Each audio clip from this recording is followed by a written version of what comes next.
वाला भाई बहन, फरीवार सच्ची गाल रेडियो कार्यक्रम में आवाजो हृदयपूर्वक आवकार कयां तो। घणे टाइम नू हिन संगत में भेरा रोंदे हिन रेडियो जड़े साधन से मिले जी इच्छा रहती ज ने जी जी बाइबल जे नवे करार जे विभाग में आवल थेसालोनिकी शहर जे लखल पत्र में पा अॻियां वधूं था तीअं तीअं प्रभु यीशु जी हाज़िरी जो रोज़े रोज़ अनुभव पा कयूं था ने उहो अनुभव रोज़े रोज़ वधंदो वञे थो। आजा पत्र पण हिन ॻाल्हि जी साक्षी पूरीए था। मित्र, थेसालोनिका जे लोक जो अहवाल मिलने से संत पाउल खुशी से राजी थिए थो। ती मूंखे पण आजा पत्र मिले से घणे खुशी थिए थी।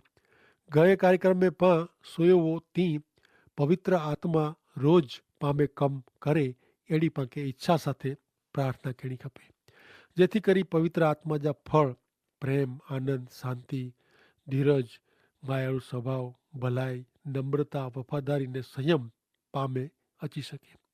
ईश्वर प्रभु यीशु ख्रिस्त ते विश्वास करींदल हरेक व्यक्ति के पवित्र आत्मा ॾिनो वञो। वो पवित्र आत्मा तारण मेળવે पोइ शुद्ध करे जी वस्तु न है। प्रभु यीशु ख्रिस्त ते विश्वास करींदल ने विश्वास रखे से पवित्र आत्मा आमे अचे तो। प्रेषित तेजा कम ने अभ्यास में मां वाचियो वो कि प्रेषित संत पाउल एफेसस में वियो तॾहिं केतिरा नाजा विश्वासी ॾिठे जंहिंमें पवित्र आत्मा न हो। पाउल उन्ही खे पुछे वे कि अहीं तारण मेળવ્યો हुयो, तॾहिं पवित्र आत्मा आके मिलियो हो कि न। उन्ही जवाब ॾिनो कि योहान जे बपतिस्मा विषय ॼाणंदा हुआ, पण पवित्र आत्मा जी उन्ही खे ख़बर न हुई। तंहिं संत पाउल उन्ही खे प्रभु यीशु जो शुभ संदेश सुणाए ने उन्ही तारण मेળવ્યો। ते भेरो ज पवित्र आत्मा पण ताजो बदलाव थिए ऐं प्रभु यीशु जे शरणे अचो तॾहिं ज ऐं पवित्र आत्मा मेળવ્યો था। तॾहिं विश्वास करींदल के पवित्र आत्मा मिले थो। उहो पवित्र आत्मा जो बपतिस्मा मेળવે थो। पाके रोज पवित्र आत्मा से भरपूर रहणो खपे। पामे वसे तो उहो पवित्र आत्मा ज पाके पवित्र जीवन जीवेला तैयार करे थो। पहलो थेसालोनिकी समाज मंडल के पत्र 4 अध्याय ने 9वीं कलम में लिखल है कि हरेक साथी विश्वासी साथे प्रेम रखे जी बाबत विषय लिखे जी कोई जरूर न है। आके हिकड़े ॿिए साथे कहिड़ो प्रेम रखियो खपे उहो ईश्वर रज आके सिखाया है। हिते विषय प्रेम जो आहे ने संत पाउल जो प्रेम विषय जी बाबत अजायब है। भाईअ ला विश्वास करींदले ला प्रेम हुअणो ज खपे। ईश्वर जेको दैवी प्रेम जो शिक्षण ॾिनो हुयो अहिड़ो दैवी प्रेम हुअणो खपे। पवित्र आत्मा जो फल प्रेम आहे। उहो कोई सिद्धांतिक प्रेम भावना न आहे, उहो त वास्तविक प्रेम आहे। मात्र पवित्र आत्मा सेज विश्वास करींदले में अहिड़ो दैवी प्रेम ॾेखारिजे थो। संत पाउल पवित्र आत्मा जी हिते ॻाल्हि करे थो, तॾहिं तेरहीं प्रेम जी ॻाल्हि अचे थी। भाईअ जे प्रेम विषय मूंखे लिखे जी ज़रूरु न आहे। मूंखे लॻे थो कि ईश्वर जे बालक खे ओळखे जो ही ख़ासि निशानी आहे। संत योहान इन ॻाल्हि ते ध्यानु ॾोरीअ था, पाके भाईअ ते प्रेम रखियो खपे। भले हाणे पाण अॻियां वधंदे नेरियूं 4 अध्याय जी 10वीं कलम ने इन जे प्रमाणे ऐं मकदोनिया जा मेड़े भाईअ ते प्रेम जहिड़ो वर्तन रखियो हो। भाउ ऐं अनु पण वधू प्रेम करियो, अहिड़ी असांजी विनंती आहे। भाई तरफ़ जो प्रेम वृद्धि ला विकास थिए अहिड़ो प्रेम आहे।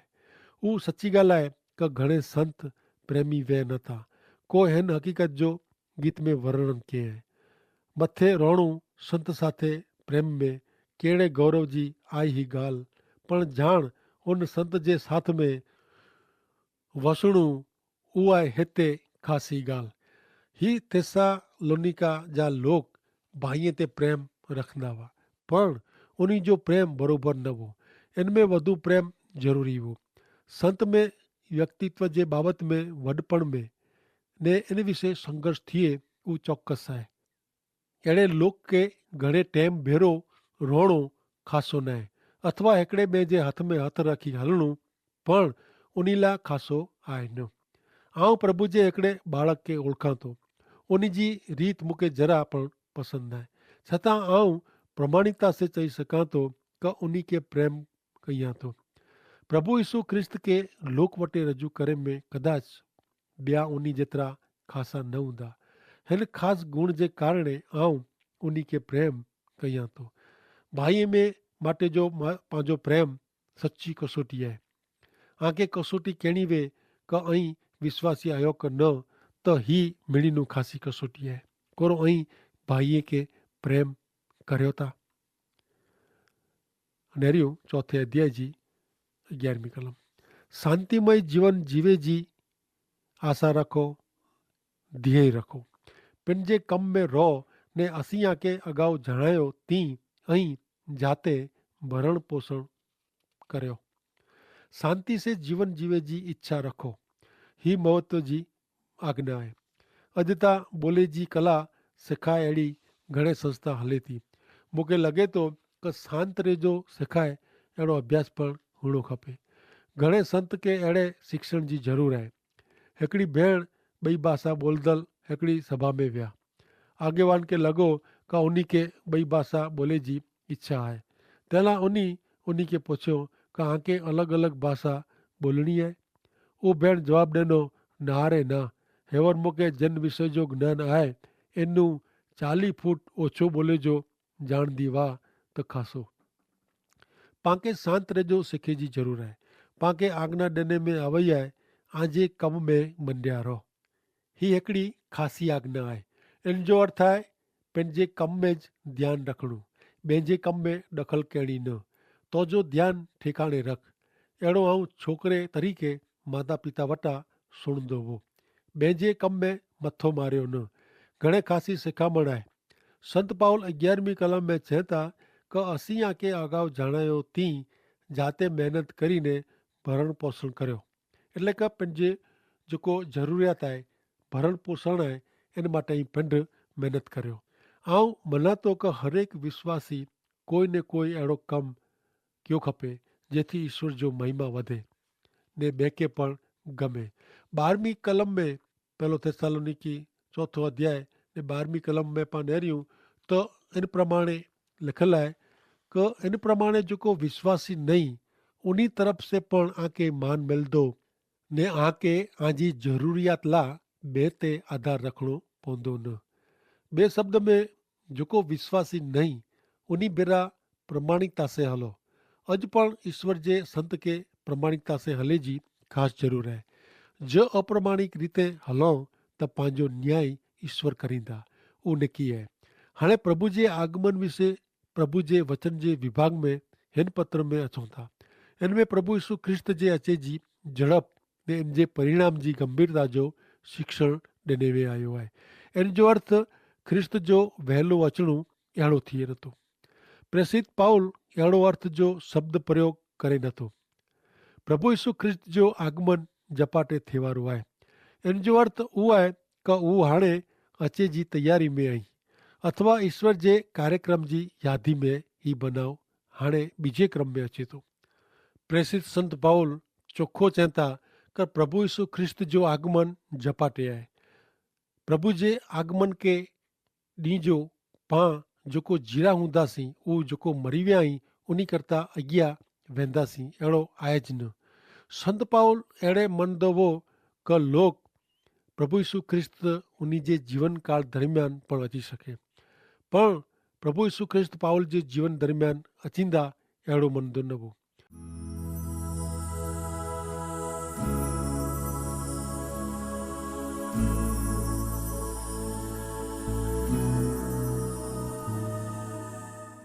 जॾहिं हू तीतस के पत्र लिखाए थो तॾहिं इन जो वर्णन पण अहिड़ो ज आहे।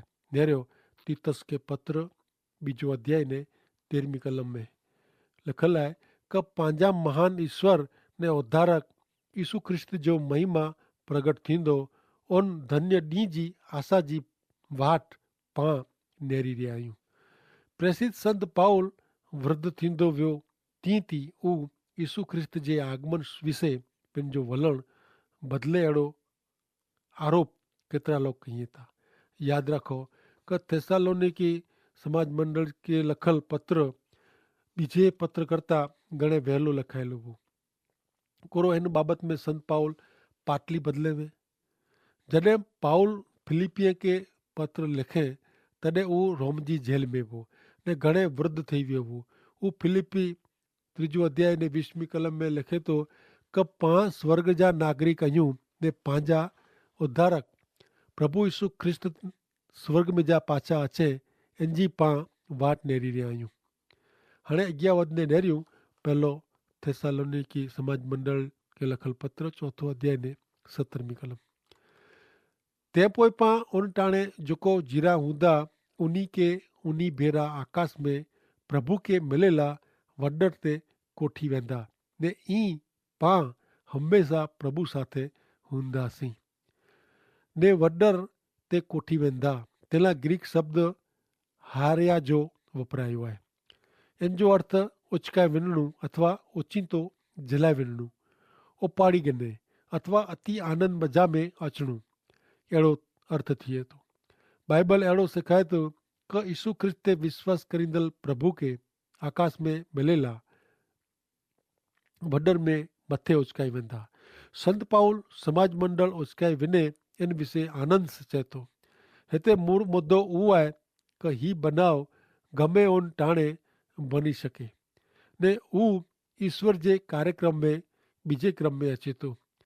हाणे बाइबल जे वाक्य विषय आऊं हिकिड़ो नवाए लॻड़े अहिड़ो चिला मंगा थो।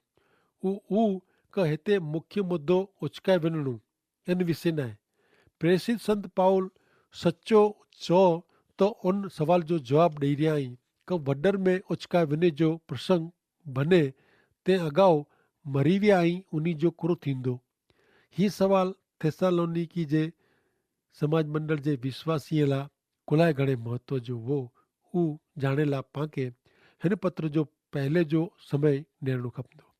प्रेसित संत पाउल थेसालोनिकी शहर जी इन जे बीजे प्रवास दरमियान मुलाक़ात गिने थो। पां अगाउ नेरी विया तीं हुते हिकिड़े महीने नू घणे ओछो टाइम उन भेरो रहे थो।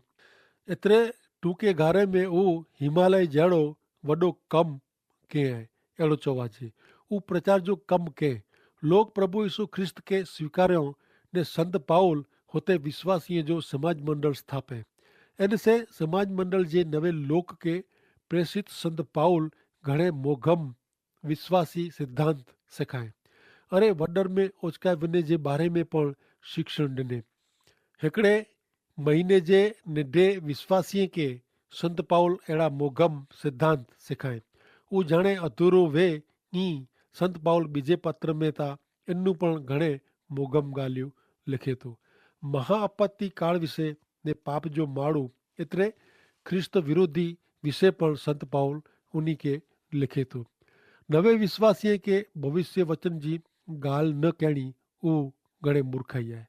हिन पत्र मथां उहो ॻाल्हि चोखी थिए थी क प्रेसित संत पाउल थेसालोनिकी जे समाज मंडल के शिक्षण ॾिने ने समाज मंडल गमे उन टाइम में यीशु ख्रिस्त साथे गगन में એટલે કે આકાશ में उचकाए वञे उहो शक्य आहे ने यीशु ख्रिस्त जो अचे जो हाणे साव नज़दीक जे भविष्य में थिए वारो आहे। अहिड़ो शिक्षण ॾिने पोइ संत पाउल थेसालोनिकी नू निकिरी वञे थो। संत पाउल बेरिया वञे थो। हुते समाज मंडल जी स्थापना करे थो ने थोरो टाइम हुते रहे थो। पोइ वाहन में वेही ने एथेंस वञे थो। हुते केतिरो टाइम रहे थो इन विषय कोई उल्लेख न आहे। तिमोथी ने सिलास थेसालोनिकी नू समाचार गिनी ने अचे इन जी संत पाउल वाट नेरे थो। उहो न आया एतिरे पाउल कोरिंथ शहर वञे थो। हुते थोरे टाइम जे रोकाण दरमियान तिमोथी ने सिलास समाचार ॾिने लाइ अचनि था ने भेरो उहो थेसालोनिकी जे लोक जा पुछल केतिरा सवाल पण भेरा खणी अचनि था ने इन में उन्ही जे सवाल जा जवाब ॾिए थो। संत पाउल थेसालोनिकी वासीअ नू अलॻि थिए थो ने पोइ विच में केतिरो टाइम पसार थियो उहो पाण ॼाणो नथा। पर हिन समय गारे दरमियान थेसालोनिकी जे केतिरेक संत जो मरण थियो हो। तंहिं लाइ होॾा जे विश्वासीअ जे मन में अहिड़ो सुवाल उभो थिए थो क अञा प्रभु यीशु ख्रिस्त समाज मंडल के कोठेला आया नहीं तो पोइ ही संत जेको मरी विया आहीं उन्ही तां ही गौरवी प्रसंग विञाए वेंदो न। इन विषय मां हाणे पुठियां जे सची ॻाल्हि कार्यक्रम में ॾेईंदासीं। ऐं भेणे चौथे अध्याय पूरे पूरो वांची वेझो आहे ने सवाल वे त ज़रूरु पत्र लिखी असांखे पुछजा।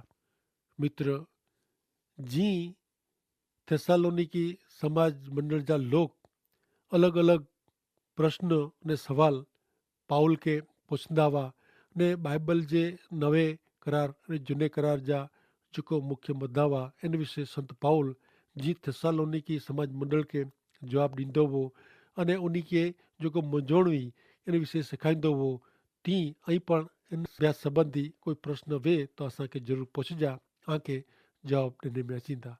तंहिं उपरांत साहित्य पण हलाए में अचींदो। अॻियां पाण नेरियूं क हिन अभ्यास में पाण ख़ासि मुद्दो उहो क पुनरुत्थान એટલે કે માણું મરી વञे पोइ उहो पाछो जीरो थिए।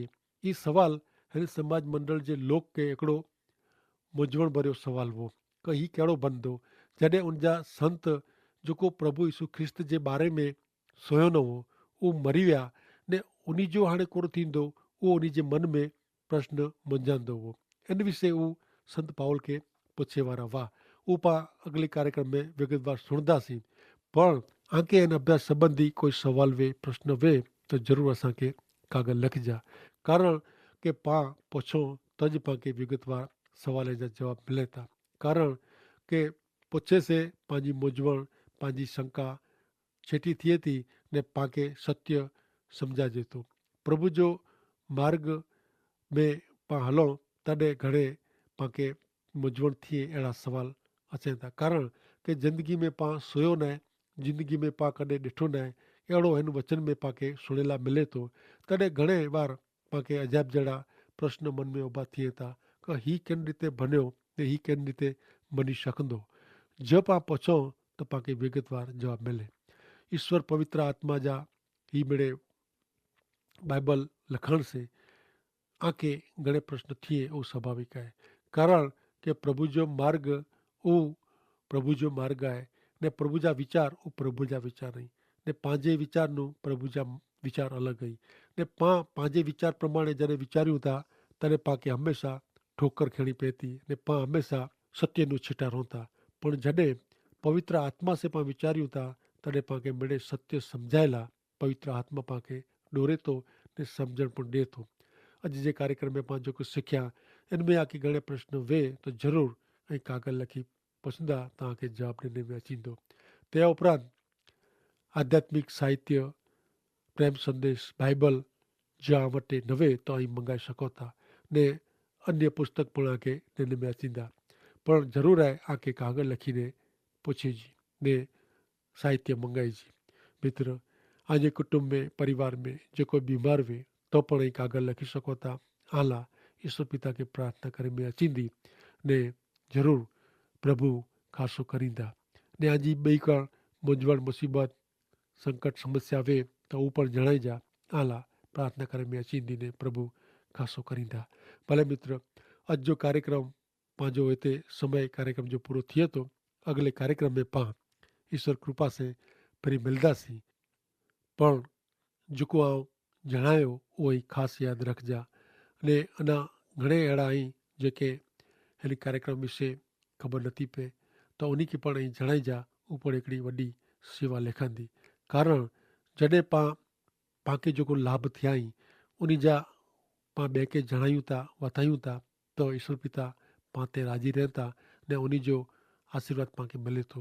कारण के जेको आशीर्वाद आहे उहो ॿिए खे ॾिने से पाण खे वधो मिले थो। ईश्वर जा वचन सुणे से पाण खे सत्य जो भान थिए थो। उहो अञा घणे खे ख़बर न आहे त उहो ऐं रेडियो क्राइम संबंधी पण ई जणाइजा। उहो पण हिकिड़ी वॾी सेवा लिखंदी। मित्र, अॻिले कार्यक्रम में पाण थेसालोनिकी समाज मंडल खे लखल संत पाउल जो पत्र ने चौथे अध्याय जी 13वीं कलमનું अभ्यास करींदासीं। जा वटि प्रेम संदेश वे त उहो ई वांची रखिजा ने आखे अभ्यास करे में वधु सवलो थींदो। भले मित्र, आवते कार्यक्रम में पाण फरी मिलंदासीं। ईश्वर पिता आखे आशीष ॾियो। आमीन।